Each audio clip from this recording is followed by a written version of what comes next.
found in many ways that whatever's been said from there has confirmed what God's already shown us. I mean, particularly the bit about Gideons. We felt many years ago God said, you're like Gideons. Also, we've been told that we were like the SAS working behind enemy lines. And that's proved to be true. At the time we thought, how's that going to work, Lord? I don't see that. But in fact, because of the path he's taken us, we have been very much on our own, but working out there among the people rather than working in the church.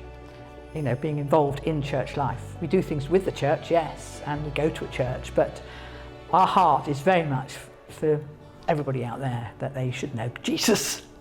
And also the message that's coming out of the National Day of Prayer and Worship, which is church, wake up, arise, shine, and is very much on our heart. Also the unity part of it, and praying for revival. And we've been praying for revival for a very long time, but we're beginning to see now the fruit of those prayers and beginning to think, yes, we're on the cusp of something amazing. Yeah, it's been great to have the prayer regularly every morning and night. That's really encouraged us. It's a real encouragement to us in a way. I mean, we wouldn't say we're intercessors, we're more facilitators. Facilitators, yes, and that's what Hope is. It tries to facilitate God's people getting together for things like we've done tonight, the celebration, and what we do at Easter time.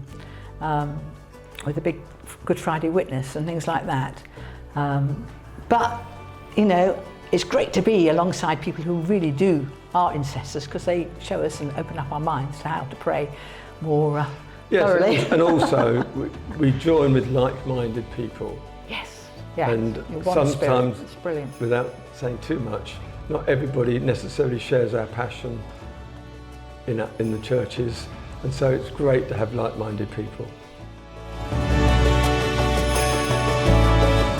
Well, we had this gazebo and we advertised we were going to have a carol service around the gazebo, but we also did a comical nativity play around the grumpy innkeeper, and we had people dressed up and adults doing it, and we had a script and people acted it out. Another thing that was quite popular was we had a cut-out Mary and Joseph without the heads in, and children used to come up and stick their heads in and have their photo taken by their parents and stuff. That went really very that went down quite well. Yes.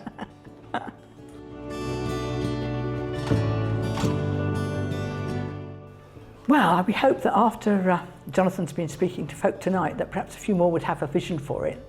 So rather than just doing carols around the gazebo, which we will do, and have a chance to speak to folk and challenge folk about what Jesus is really about, perhaps go to 2 other venues around the town and at different times rather than just the once, on that Saturday. And also we would like to encourage people to use their giftings. Yeah. So it might be singing, it might be acting, it might be dancing, or even waving flags or whatever. But we'd like, if people have got their giftings in a particular way, we'd like to encourage them to use them out on the streets.